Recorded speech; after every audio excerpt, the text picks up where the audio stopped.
ये बोलने की हरगिज हरगिज कोई ये ख्याल ना करें कि मैं ये सब बता के मेरी तारीफ कर रहा हूं। ये ना बताऊं तो सबको मालूम नहीं होगा कि अल्लाह ने मुझे दूसरी चीजें क्या नवाजी हैं, वो बताना यहां जरूरी आज पड़ गया है, इसलिए मैं बता रहा हूं। मुझे दीनदारी में ये नवाजा है अल्लाह ने, माल में ये नवाजा है कि मैंने जो ख्वाहिश की थी 15 साल से वो मैं कर दिया, अल्लाह का करम है।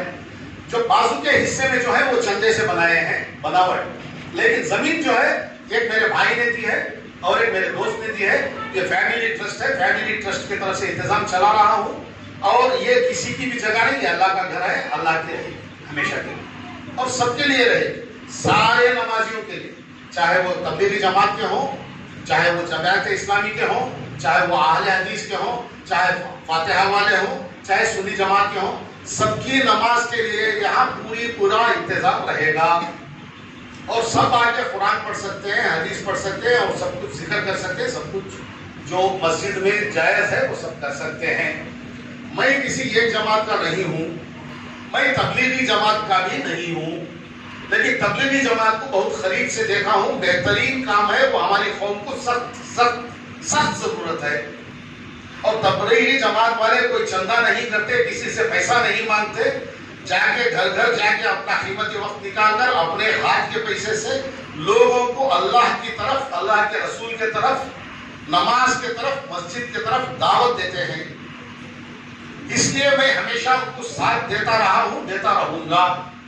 दूसरी जमातें कोई ऐसा काम करती हैं तो उन्हें भी मेरा साथ मिलेगा, क्योंकि कौम को जो जरूरत है, हमारे मजहब को जो जरूरत है, वो काम कोई जमात के कोई से भी नाम से करे, उनको मौका इंशाल्लाह जरूर मिलेगा।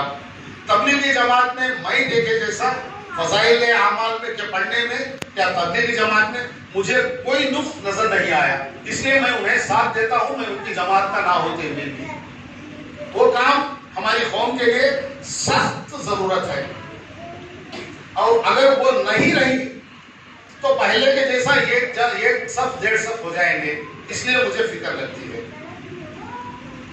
और जब मस्जिद बना दिए वो साहेब आए और मुझे बोले, जब वो पाए को ढकल के चले गए थे, दूसरे दिन आके बोले तुम्हें बना ली सो क्या, छोड़ो कैबिनेट बना ली। मैं क्या भी बोलता बोल के चले गए।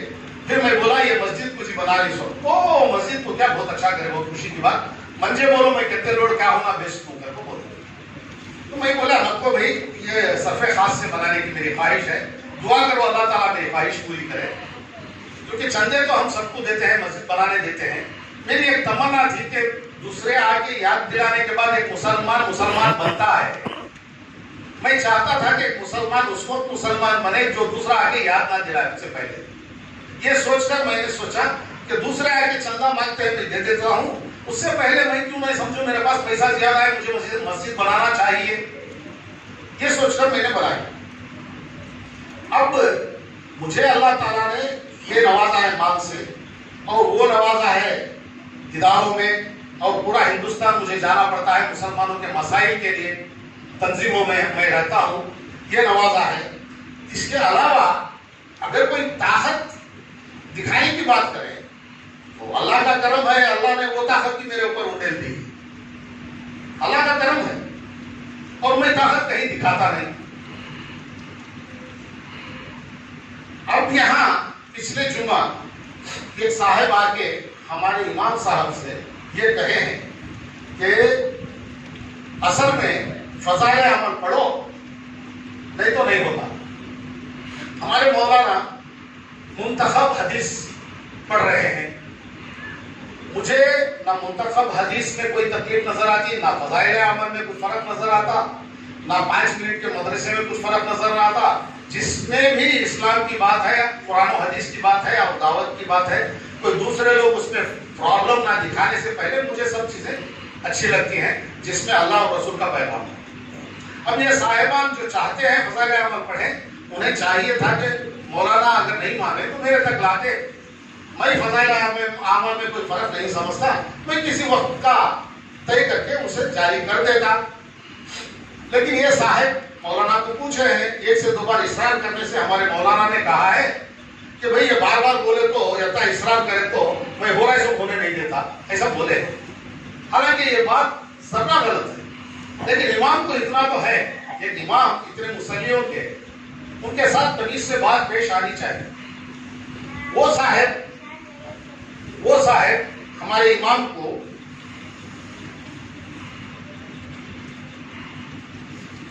ये बोल के हैं, इमाम के ये कहने पर कि ये भी होने देता नहीं, हो रहा है तो होने देता नहीं, मुझे मेरे से ये करे तो बोले। उसके लिए वो साहब क्या बोले हैं, तुम्हें ऐसा सभी बोले तो तमाचे पड़ती मेरे, और सबसे पहला तमाचा मेरा भी। ये बोल के शायद चले गए या और कुछ बातचीत हुई, बल्ला का हुआ रहेगा। वो खुद मुझे फोन करके बोले मैं ऐसा बोल दिया। मैं उनको जवाब दिया फोन में, भाई तुम्हें जो करीम के मुसल्ली होते हुए या कौन से भी इमाम को, कौन से भी मौजन को, किसी भी मस्जिद में सारी दुनिया में ऐसा नहीं करना चाहिए, तुम्हें वैसा काम करेगी।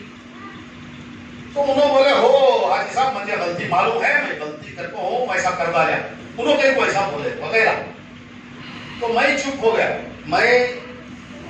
मैंने अभी कुछ देर पहले बोला, मैंने ताकत भी अल्लाह ने तुम्हें दी है, इसलिए मैं गुस्से में नहीं आया, क्योंकि ताकत अल्लाह देता है मजलूम को साथ देने के लिए, नाइंसाफी होती हुई इंसाफ के साथ खड़े होने के लिए, कमजोर को साथ देने के लिए, और उस जगह ताकत इस्तेमाल करने के लिए जहां नाहक होता हो वहां हक के लिए ताकत देता है।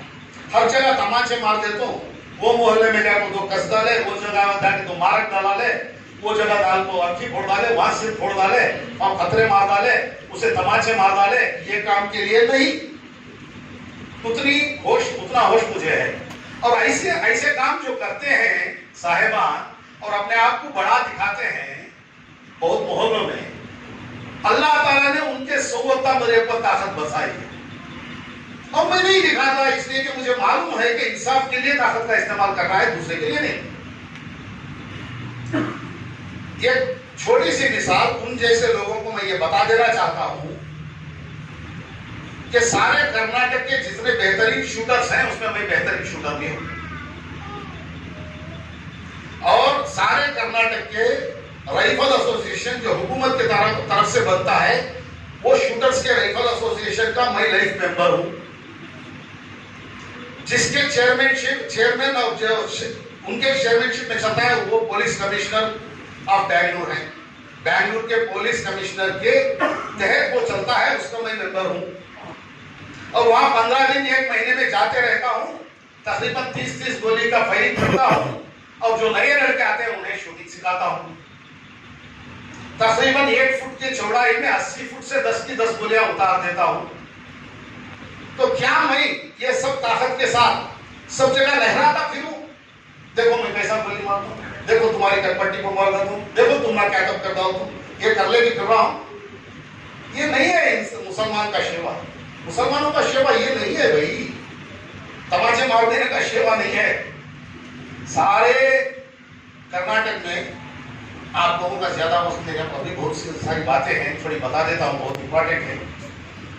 सारे कर्नाटक में बहुत सारे मुसलमान मोहल्लों को रेड लाइन मार्क कर दिया गया है, इसलिए कि वहां दादागिरी गुंडागर्दी होती है।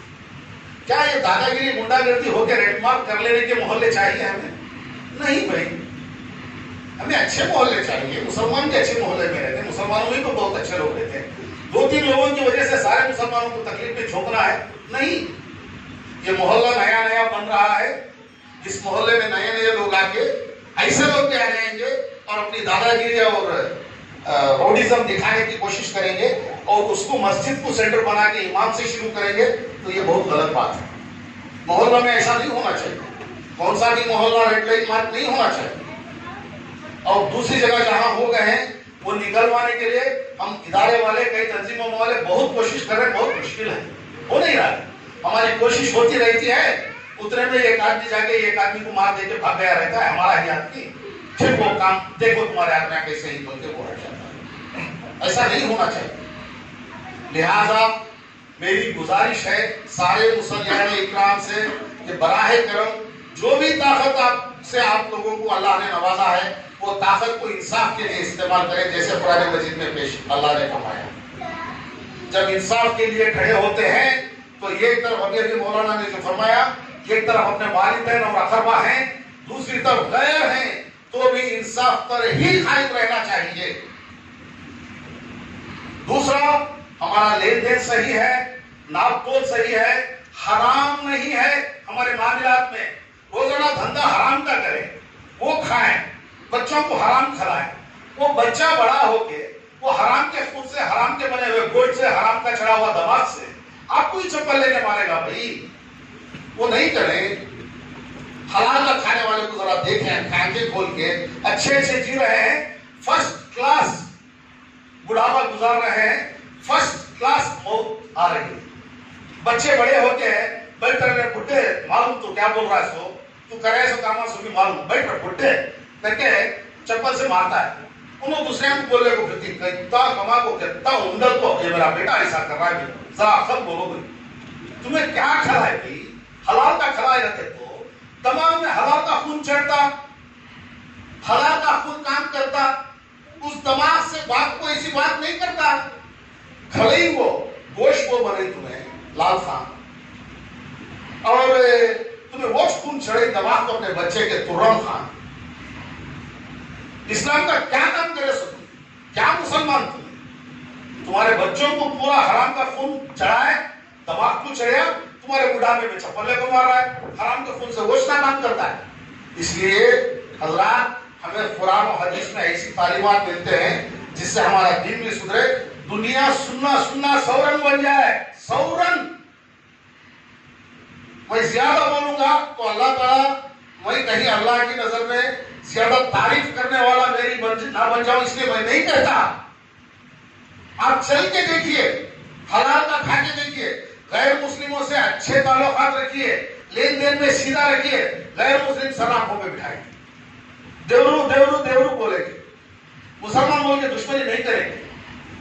और इस्लाम क्या बोल रहा है? वही बोल रहा है। इसके बावजूद अब नाम मुसलमान का काम पूरे धोखेबाजों का, नाम मुसलमान का चाचा आदमी को सैटा बेच रही, नाम मुसलमान का सैटा बेच डालने के बाद फिर नहीं बेचा कर कौन करे, का सामान नहीं जाए, नाम मुसलमान का तोल में फर्क कर रही, नाम मुसलमान का नाप में फर्क कर रही, नाम मुसलमान का वादा खिलाफी है, दूसरे के पैसे डालने बैठ गई, नाम मुसलमान का दूसरे के घर में किराए को गए, खाली करने का नाम नहीं लेते, उसे दंड कर रही।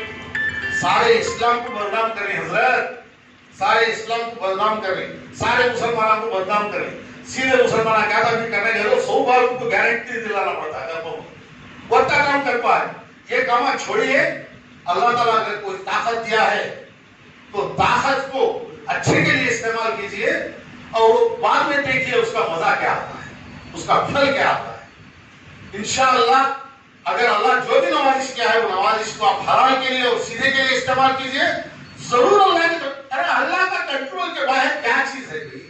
ना गैर मुस्लिम है, ना दुनिया है, ना ये है ना वो, अल्लाह के कंट्रोल में हर चीज। तुम्हें सीधा काम करके दिखाओ, अल्लाह के कंट्रोल से ऐसा नवाजे जाओगे कोई हद नहीं, माल में भी, ताकत में भी, हर चीज में भी इंशाअल्लाह ताला। अब यहाँ आके मस्जिद में तमाचे मार दूंगा बोल के इमाम को बोलेंगे, अब तो 2 पैसा अल्लाह नवाजा है, जरी ताकत क्या है तमाचे मारने की, इमाम में क्या मिले थे मारने, क्या होती है। सही बात के लिए भी आपने अगर किया है तो भी अलो नहीं है। फितना कत्ल से शदीद है, कुरान की आयत है। क्या आयत है? वल फितनतु अशद्दु मिनल कत्ल। ये फितना बाहर ही डालने से मुसलमानों को मना किया गया है, मस्जिदों में क्यों वही फितना डाल दी? हरगिज़ नहीं, ये सही नहीं। जहां तक फज़ाइल अमाल पढ़ाने की बात है, इंशाअल्लाह मैं जरूर फज़ाइल अमाल पढ़ाना शुरू करवाऊंगा यहाँ पर, क्योंकि जहां तक मुझे मालूम है फज़ाइल अमाल से कोई फितना फसाद नहीं है, बेहतरीन चीज है। और फज़ाइल अमल पढ़ने वाले भी बेहतरीन लोग हैं, अल्लाह के तरफ दावत देते हैं, मस्जिद की तरफ दावत देते हैं, लेकिन किसी भी तुर्रम खान या लाल खान के कहने पर नहीं। यहाँ का इंतजाम इंशाअल्लाह हम हमारी फैमिली ट्रस्ट से चला रहे हैं। अल्लाह का घर है, सबको नमाज के लिए पूरा हक रहेगा। यहाँ इंटरफियर करने का किसी को भी हक नहीं। कौन से बड़े आलिम, बड़े से बड़े मुफ्ती, बड़े से बड़े अमीर या कबाइर अकाबिर को हर चीज यहाँ इजाजत दे। हमें अगर दीनी कोई मालूमात चाहिए इंशाल्लाह मेरे शहर से मैं हासिल करूंगा। और मेरा तजुर्बा मसाजिद के मेंटेन करने का 35 साल से ज्यादा है। उस तजुर्बे के तहत इंशाल्लाह मैं मस्जिद मेंटेन करूंगा। किसी भी नमाजी को किसी भी तरीके की शिकायत नमाज पढ़ने में या इबादत गुजारने में है तो जरूर आइए, इंशाअल्लाह मैं उसको हल करूं। लेकिन कोई जमात, कोई आदमी या कोई दूसरा, कोई तीसरा यहाँ रोडिज्म करने, अपना रोब दिखाने या दूसरी जमात को आड़े करने या दूसरों की नमाजों में खलल डालने या ये पढ़े तो छोटा सो, वो पढ़े तो सही होता सो करके जबरदस्ती करने, आप बोलिए मैं लूंगा, लेकिन बोलने के बजाय इमाम को तमाचे मारूंगा कहना, ये हरगिज हरगिज हरगिज बर्दाश्त नहीं करूंगा। जो साहब ने ये किया है वो जाके इमाम साहब से उसी दिन माफी मांग लिए, इसीलिए उनका नाम यहाँ मैं नहीं ले रहा हूँ। अब इमाम साहब माफ किए या नहीं किए मुझे नहीं मालूम। दूसरे दिन जब आके मैं इमाम साहब से बातचीत किया तो 1 घंटे तक उन्होंने आवाज नहीं निकाली, क्योंकि हलफ में अटक रहा है करके आंखों में पानी जा रहा है। क्या इमाम को ऐसा करना चाहिए? नहीं। और इमाम के बेगम साहिबा ने इमाम को कहा है कि तुम्हें यहाँ रखो, कहीं मुझे तकलीफा पड़ती, तुम ना कह दो कि फाका होगा तो फाका नहीं करता अल्लाह बच्चा को, फाका होगा तो परवाह नहीं, निकल को चले ऐसे ठीक है करके बोले। दूसरे दिन बताया उन्होंने माफी मांगने के लिए, वो साहब माफी मांगने के लिए इमाम साहब दूसरे दिन मुझे ये बोल, कोई बोला क्या भी फिक्र करो ना, तुम ना कोई भी क्या भी करते नहीं। उन्होंने कहीं को बोले कि माफी मांग ली वो छोड़ दीजिए इंशाअल्लाह रहो, तो वो तसल्ली से रहे, इंशाअल्लाह उन्हें पूरा प्रोटेक्शन रहेगा मेरा। और उन्हें फिर आइंदा ये देख कर भी कोई तरगीब पाए हैं, कोई साहिब ये समझते कि मैं भी जाके इमाम को तमाचे मारूंगा, बोल सकता हूँ, हरगिज नहीं। अगर कोई ऐसा बोलेगा तो इंशाअल्लाह उसे वापस, इमाम साहब तो तमाचे मार तो क्यों बोले, इमाम साहब नहीं मारे, इसलिए मारते थे तो